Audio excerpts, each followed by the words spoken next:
Chapter 11. The nightclub was the Blue Velvet. Don't you fucking look at me. It was noisy and hot, and Callie was thinking how the sweat made her look hot. The heat of the Atlanta last night made it even hotter inside. Bruce didn't like the Blue Velvet. I'll fuck anything that moves! Because it was full of old people who thought it was still a cool place, only it wasn't anymore. He did think Callie looked hot.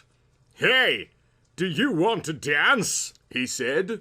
Sure. Bruce wasn't hot and thought if he tired Callie out, he might get a better deal on the merging companies. Callie thinks Bruce is studly looking, and she liked to dance anyway, so she said yes. They danced for a long time, until she says she was tired, and could they sit down at a table. Now she felt really tired, but was sure the sweat made her look really hot to Bruce. She smoothed her glossy black tresses. "You didn't put any drugs in this drink, did you?" she said. She thought Bruce might try to take advantage of her to get a better deal on the merger? "Speaking of the merger," Bruce asked, "what did you want to do with that?" He has to shout over the noise of the band. The band was a retro 80s punk rock band. They were a local group and looked like high school boys. Callie thought one of them looked pretty hunky, but not as hunky as Bruce. "I think it's a good idea," she whispered. "What couple's a million?" Bruce decided he should think about it and said, "I'm going to have to think about it."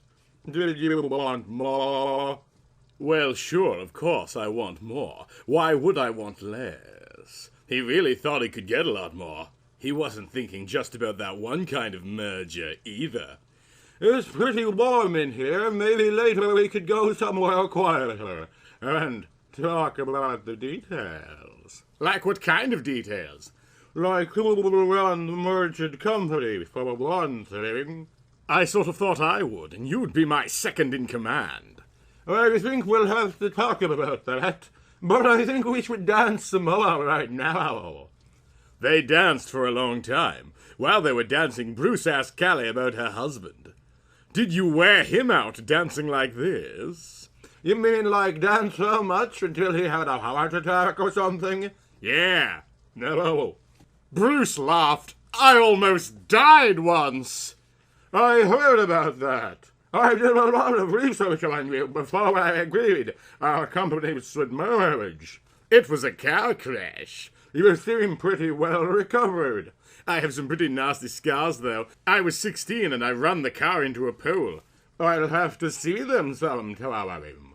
"Maybe later, if we go somewhere quieter to talk about the merger." She spills her drink all over him. "Oh, I'm so sorry. I guess we'll have to go now." "No, it's ok. I can dry it off with these napkins." He wiped his shirt. He was starting to get hot, and it kind of made he feels cooler, in a way. Besides, he wasn't ready to talk about details of the merger yet. He wanted to make sure Callie was more tireder first. "See that all dry," he said. "By the way, I think it's pretty cool what your company does. Transatlantic shipping is pretty interesting." "Yes, it'll be good to be merged with your software company. I know you make a lot of money with your internet multi-level marketing software. With the money you make from all those people sending you money, and from my shipping, we'll be able to take trips all over the world, all the time." Besides, she thought he was pretty studly, and if it didn't work out after a while, they could unmerge their companies too.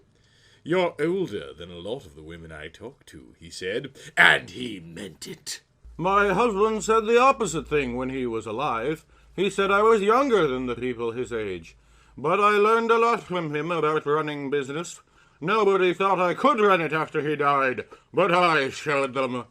Bruce thinks she has a pretty good body for someone her age. She was probably the same age as his mother, only his mother wasn't very good-looking like Callie. She had a voluptuous body, even if she wasn't twice as old as I. "I'd love a bite of your sandwich." "Well, it's getting late, isn't it? Do you think we should stop dancing now and talk about business?" She really wanted to get the big deal finished tonight and not have to involve all the lawyers. I don't know. I don't know. Bruce wasn't sure if she was tired enough.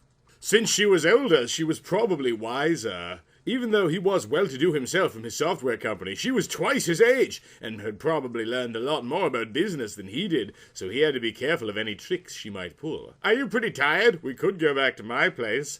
It's pretty hot in here, she said. Then let's have another drink. Since you spilled that one before, you didn't get to finish it. Okay, but just one more.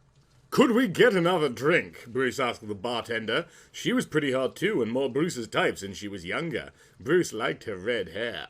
Callie's hair was black, which was okay with Bruce, but he liked red better. The bartender was maybe exactly 22. He knew she had to be more than 21 to serve. He thought he should order more drinks just to have her come over to where they were sitting at the bar. Here you are. Thanks. You're welcome. Thanks, Callie said too. And you're welcome too. Bruce liked the way the bartender said, "You're welcome." But he was here with Callie and he thought he should pay attention to her instead. They were here to talk about the merger was another reason. We should merge our offices together too. That might be nice. Callie didn't like her office all that well. It was on the top floor of the Nations Bank building in downtown. That's being the tallest building in Atlanta. The view was good, but she didn't like how long it took to get up in the elevator every time. I don't really like my office, she said. Well, then we can all use my office. His office was back in California and had a lot of plants in it. Bruce thought it was cool they hired someone to come in with a tank of water to water the plants since they were real and not fake. It didn't look out over the city or anything, but he didn't know what kind of view Callie's office had anyway, so it didn't matter. When we go to your place to talk about the merger, you can show me your scars.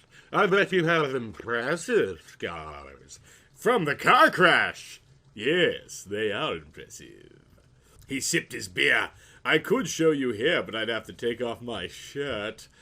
And I think they don't allow that here. He smiled. Callie smiled too. She wanted to make sure she didn't get too drunk, so she finished this one, which was a scotch, and ordered a beer. You don't get as drunk from a beer. She held her drinks pretty good anyway because she learned to drink scotches from her husband who had been a heavy drinker. It was too. Bad Bruce was playing hard to get about the merger. He was wondering if she had enough to drink yet so he could get a good deal. She was thinking they were having one of those awkward silent times in a conversation, and she should say something. If we did merge, what will that do to the depreciation, do you think? Bruce didn't know anything about depreciation, and was now getting worried. You're not thinking of backing out, being you? No, I don't think so. The depreciation thing is worrying you, I think. It's always a worry, isn't it? Well, it's different on shipping than on software, I'm pretty sure. We'll make a lot of money if we merge, though. We both know that. Bruce stretched. She thought she could see the outline of his scars under his tight black shirt that was the same color as her hair. He was afraid he might be getting tired, and it was probably time to move things along.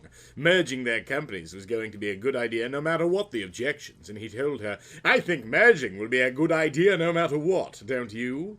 He was a little worried about driving because he'd had his car crash at night like this, and it was when he was maybe a little drunk, so he was hoping he could drive okay. They would really make a lot of money if they merged. He had done a lot of mergers, and this was going good. His accountant would be really happy with this merger. Do you want to have another glass of wine, or do you think we should go somewhere quieter? I can hardly hear you in here. She could hardly hear him either, so they went back to his place and hammered out the details of the merger and signed the papers. Then that's it, we're all merged. She toasted him with the champagne glass. That wasn't all that got merged that night. They had wild sex. Georgia on my mind.